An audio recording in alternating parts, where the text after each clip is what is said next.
It would be really easy to just open up a program and just start trying to make it work. And while that has elements of benefits to it, just playing with it and just seeing what you can do, the problems that arise with that is that you can work in a way that, one, is not very effective, two, isn't very efficient, and three, may actually hamper your learning in the future.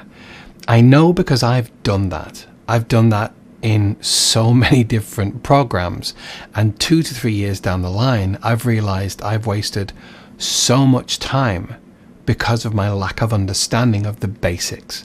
I preface this part because this is going to be a lot of me talking with a little bit of illustration, but in my opinion, and I think it's a pretty solid opinion, understanding what I'm about to tell you can really help you in the future, because you may come across some kind of footage that you don't really understand why it is how it is, or why it isn't how your footage that you use normally is. I will explain that. Now, what we need to first understand with regards to video footage is that it's not the same everywhere, and that is when frame rates of video is affected because of where you are. You may or you may not know of the term PAL or NTSC. Now, I'm not going to overcomplicate this. I'm not going to go into the scientific reasons behind it, but I am going to explain it to a level that helps our understanding and will help you in your knowledge for when you are editing, whether it be from footage that you have, footage that you've created, or footage that has been supplied to you. Now, PAL and NTSC. If you're in the US, Canada, certain parts of South America, over here in Burma, I think that is, Japan, I think that's Indonesia. I'm not really massive on my geography. But as you can see from this graphic, NTSC is the green on this world map. CCAM or PAL and PAL or CCAM is the blue or purple, lilac, indigo, this color. Now, I've got to be honest, before I started making this course, I'd never heard of CCAM. Not too sure what that says about me. However, from my very quick knowledge and quick bit of understanding, PAL and CCAM are pretty much interchangeable for the areas that we are working with them. The reason why I know that is because, one, I've looked it up, and two, I have actually done work in France, and I'm in the UK, and I'm on the PAL system. And France, I shot standard because I assumed, maybe rightly, maybe wrongly, but pretty much all of mainland Europe was PAL. And I had no problems. Now, what is PAL and what is NTSC? In short, this is because of the electrical systems in these countries. Now, why would electrical systems affect video? Well, first off, it doesn't affect the actual camera in as much as the power going to the camera, because pretty much every camera that most people use is battery. So what does it actually affect with regards to the power? Well, I know for certain that the UK mains electricity is 240 volts. The US and in fact all of the green areas are 110 volts. I'm sure it's 110 volts. Either way, the reason why that affects is because of what it does with lighting. Now, what you get with PAL is a 50 hertz flicker. So when you're looking at a light, any light that you have on around you right now, don't necessarily take into consideration your monitor, although your monitor kind of does or is affected by this as well. But look around at any light you have turned on right now. That will have a flicker rate. Your phone will have a flicker rate. Your monitor will have a flicker rate. But the lighting flicker rate is important. because in PAL countries, the lighting will flicker at 50 hertz, which means it turns on and off, which is unseen to the naked eye, but it will flicker at 50 hertz. In NTSC countries, this flicker is different because of the 110 volts in the mains electricity. This flickers at 60 hertz. Now, I may be slightly wrong with these numbers, don't quote me, but this is the difference that we need to be aware of, because depending on where you are in the world and depending on where your footage was captured will affect the footage that you use. Now, not as much as it used to be, because of course everything that was video was played on a TV screen, regardless of where you were. It would be on a TV screen or a projector if it was a big cinema. That's not necessarily as true these days, because so much of the footage that we watch is online, whether it be on a phone, a tablet, a PC monitor, or a laptop monitor.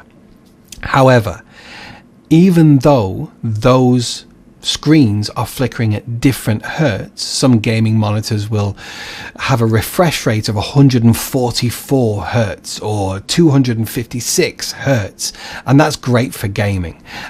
But that doesn't really matter with regards to the output, because the big thing is where the footage was captured. How do I explain this a little bit further? I apologize if this seems not important, but it really is, and I will make it clear why it's important very soon. But let's just get our understanding just a little bit more. NTSC versus PAL. Now, this to us isn't really important, the video bandwidth. Funnily enough, the audio carrier isn't really that important. The lines over the field isn't massively important, but this affects this next number, and that is the frames per second of your footage. Now, PAL, as you can see here, is 25 frames a second. NTSC is 29.97 frames per second. I actually got this off a quick Google search, which came up on a video converter's website. I've never used this converter, but this actually highlights where we're at with this, because so many people need to convert their footage. We don't, you won't need to, I promise you, don't worry.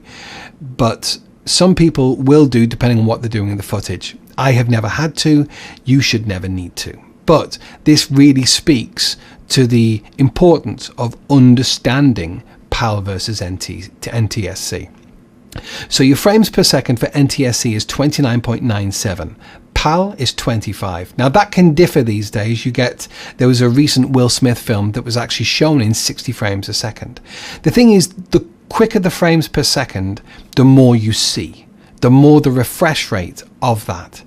It was a bit of a flop, the 60 frames per second film, purely because there wasn't that much motion blur. If you look at your hand now right in front of you and give it a quick wave, put it in front of your screen and wave your hand in front of you, you will actually see that there's loads of blur there. Depending on the speed that you do it, yeah, you can make out your fingers, but there are actually, the space between your fingers becomes muddy, becomes blurred. We want motion blur to make things look realistic. The more frames per second, the more images in that second, the less blur we will get. Why is this important? Well, if we go back to our project here are our videos, and let's just double click what we've already put in. Now we can see our clips here, but we can't really see any information. That's when we come down to here and get ready, because we're going to make some changes again to our workspace. As I said before, this is an organic thing that changes with you as you go through. I have actually just seen something that has happened here when I've double clicked, and we are going to address that in the next chapter. Yeah, let's not get ahead of ourselves. So here's the footage that we've already imported. This is the pizza oven. Down the bottom left here, you can switch. You can switch between your list view and what it defaults at, which is the icon view. This is the freeform view. I don't use it. It was a new addition for Premiere Pro a couple of years ago, and I don't know one editor that uses it. It's useful for some people. It causes more problems than it's worth, in my opinion. By the way, here we have an adjustable slider, so we can actually, while we're in the icon or thumbnail view, I call it the thumbnail view, you can actually size up these. See how we're in here?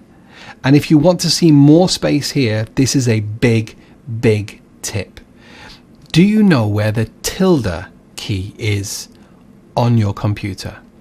What is the tilde? This is tilde. So it's what you're looking for is this small little key right here. Not this, this. Now, obviously on a PC, it's normally just to the left of the number 1. Depending on whether you have an actual manufacturer's keyboard or a keyboard that you've bought from a third party, can differentiate as to where it is on your keyboard. If we have a quick look here, it looks like it possibly is there for some Mac keyboards. I'm not too sure if it will also possibly need a signifier. A modifier, even like a control or an alt or a shift key. I don't think you will. So that's what we're looking for. We're looking for the tilde key. So it's that little squiggle there. If we look here, it's the little squiggle. That's a technical term again, the squiggle. I really am spoiling you with these technical terms, but that's the little tilde key that we're looking for, that little symbol. On mine, it's just to the left of 1. The tilde key is something that I have only discovered the use of in Adobe in the last 2 years, and it's really helped my workflow. Because if you have, especially if you have smaller screens, this is brilliant. If you place your mouse wherever you want to see more of, let's see here, as you can see, we're scrolling all the way down. Here's all our footage. And yes, we have made it big, but we can't see it all. Wherever you have your mouse placed, if you press the tilde key, it maximizes that screen, that window. You see how everything else has gone? It's still there. Press tilde again and we're back. So sometimes that can really help when you want to work out your footage, move it around a little bit, get your head around it. It really also really helps in the effects controls, and I will show you that. And that is something that really frustrated me for years, and I would have to make my space so much bigger to be able to get into the effects controls, and it would ruin my life. Not quite, but you understand what I mean. If we haven't touched on this before, and I don't think we have, you see how I've just moved that over? I've totally ruined my workspace. But remember, we saved our workspace. If you ever do something, if you accidentally close a panel and where's that gone? If you come up to the editing workspace that you're at, the workspace rather, not the editing, and right click it, remember, we were able to save changes to this workspace, but we're also able to reset to saved layout. If we click that, we're back to where we were. Breath of fresh air. Now, what was I saying? Yes, I was talking about the footage. So we've made this really, really big, and that's in the icon view. However, sometimes it's much, much easier. If you're not looking to scrub, we will cover over this. This is a brilliant thing in Premiere Pro. But if we're not looking to scrub through this footage, and we want to see more details about this footage, you click the list view. And all of a sudden, we're given the video title. If you've got images in here, if you've got other types of media, music, there's your name. And what I always do, because sometimes it's in a different order, down the bottom here, when I see it next time, I will show you. You can just literally click on here and you can actually sort it by name, which is always handy. So what do we have here now? We have the name of the footage. We have the frame rate. This is 100 frames per second. I'm going to circle back to this because I think you've gone through too much with regards to NTSC and PAL for now, but bear with me, I'm going to come back to this. When you mouse over, it will give you limited information. That tells me that it's 1920 by 1080, which means that's HD, and the clip is 9 minutes and 61 microseconds long.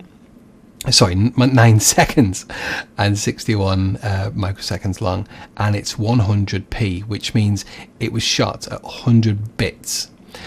Bits aren't really important right now, and we will touch on them in a little while, but it's the frame rate that really is the bit we're looking for today.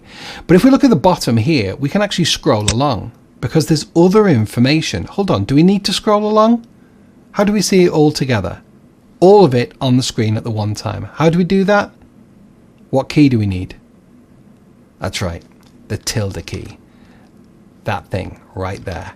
So if we have our mouse, if I'm just over here and I hit the tilde, that's not the right window. That's the program monitor. We haven't covered that yet. So press tilde, come back, and we want to look at all of this. So we leave our mouse in here and hit tilde. And all of a sudden we have all the information in front of us. Now what I want to do is I want to change all of this. Again, we're setting ourselves up for success, for efficiency, for everything that we need right in front of us. What you're going to do now, again, you won't have to do again, but sadly, this can't be done for you. So, depending on whether you're on a Mac or a PC, I'm pretty sure you're aware of the fact that you can, in here, if you view under details, you have these details here. Very similar to what we have here. Now, if you right click anywhere here, you can select other things you want to see or things that you don't want to see. If you're not familiar with that, this might be a little life hack for you. If you don't necessarily want the date, I always want the date, so I'm going to leave that in.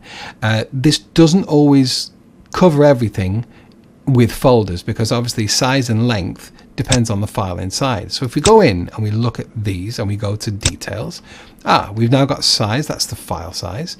The type, we're in MP4. My default video player is a VLC. I can highly recommend that. If you don't have it, download VLC. It's freeware, it's brilliant, and it plays 99% of all video styles without the need of codecs or anything. If you don't know what I'm talking about with regards to codecs, you've been very, very lucky.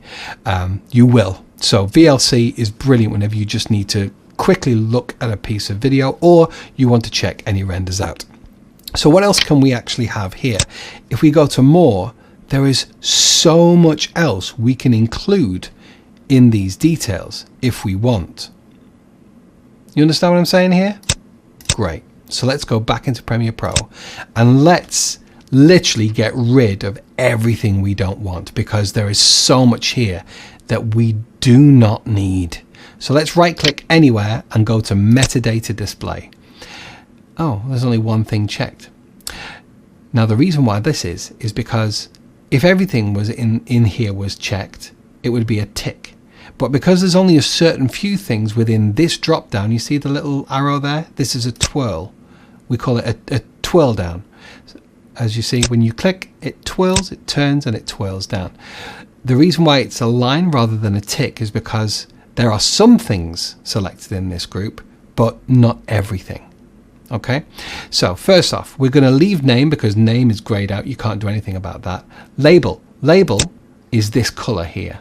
We want that. I don't use it that much, but I like to have it. Frame rate, absolutely, we definitely need that. Media start, don't need that. Media end, don't need that. Media duration, it's good to have in. Video in point and out point, I have never used that information in this bin, ever. Video duration, that's the same as media duration, right? Media duration, yeah, media duration, video duration, it's exactly the same. That would possibly be different if it's an image. Let's get out media duration to make sure it's video duration in there. We don't need subclick start, we don't need that, we don't need that. Video info, yeah, we want that because the video info is telling us the resolution. Now this is 1920 by 1080, but it quite easily could be 4K, and we want that at a glance. We want that information, so let's leave that. We don't necessarily need the audio information.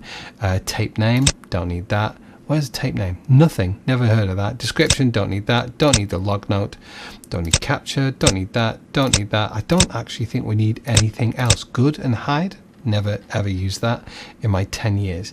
Okay, so I'm happy with that, and there's nothing else ticked. We know that there's nothing else in here ticked because there's no lines. If we twirl into there, I have absolutely no idea what this is, but if I click, there's a line there. Okay, so if I unclick, nothing else is in there. So we know that everything else other than what we've selected has gone. Let's go to OK. Wow. This is all the information we need. In fact, let's go right click, metadata display, and save settings. And let's call this video info. So that is now saved in your settings. Don't need to save it again. Once again, if you're syncing your settings with here, sync now, it will save that setting as well. So you don't need to do this again. So why did we do that? Well, tilde back. We don't need that anymore. We want to be out here. Now this has actually affected us. Personally, I don't mind having to swipe around to see this. You may prefer not to. So again, we can drag this out. We don't necessarily need that much information to tell us numbers. That's fine. I wouldn't move this line because your names may get longer or shorter. And yeah, that's okay. In fact, you know what I'm going to do? I'm actually going to move around this. Can I move it around? In fact, I don't even need to go into here. Let's tilde again.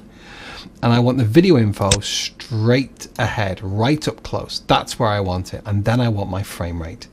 That's where I want for my personal preferences. And I'm quite happy with that size. We can move along if we want to see the duration, but yeah, I'm fine with that. What am I going to do? I'm going to right click and I'm going to save changes to this workspace. That's another baked in thing that I want. So to finish off this bit about frame rates, and I know we've gone a little bit to one side to explain other things within the whole ecosystem that is Premiere Pro, but I like to show things as and when they come up. I think that's important. Let's tilde on just so we've got a little bit more space. And I just want to talk to you finally about this frame rate. Because if you're in America, if you're in any parts of the US, if you're in parts of Canada, anywhere else that has the PAL system, in fact, let me just bring that back up again. It wasn't the tilde key. Let's go back to here. Anywhere here, anywhere where the green is, anywhere where the NTSC is, there's a good chance that rather than having 100 frames a second, you may have 120 frames a second. Now that's not to say that you can't have 25 frames a second or 60 frames a second. But remember when I showed you before what we did with that footage and we slowed it down? That will become very clear soon once we start working in the sequences, why this 100 frames a second is important. But if you're in the NTSC areas, you may have 120 frames a second, and that's because of the multiplication of the numbers. What do I mean? Well, 25 goes into this 4 times. What was the other number? 29.97. It's also known as 30 drop frame. That's what it was known as in the industry, because I can see here FPS went from 30 to 29.97. The reason why it's drop frame is because it drops 3 frames every second, so every minute it dropped a full frame. That's just to explain that. You don't even need to understand that. It's just literally the reason why. So if we take 25 and multiply it by 4, like what I just said, let's get a calculator. 25, no, not 28. 25 multiplied by 4 is 100. If we take 29.97 and actually work at 30, let's go 30 multiplied by, you're ahead of me, aren't you? 4 is 120. So it's the divisions and the multiplications of the base frame rate. And those frame rates are stipulated and dictated because of the hertz of the electrics around you. That making sense? This is a really good time to get a coffee, a drink, have a lie down, maybe. I know we've done nothing yet with the video, but that, I promise you, with our learning and your continued learning throughout your whole journey of video, understanding why frame rates will be different frame rates depending on where you are, is so crucial to your knowledge. Next up, we're really going to start playing with the bins and understanding what we're going to be doing within this area to then get into this area and the fun stuff. I promise you, it won't be too much longer.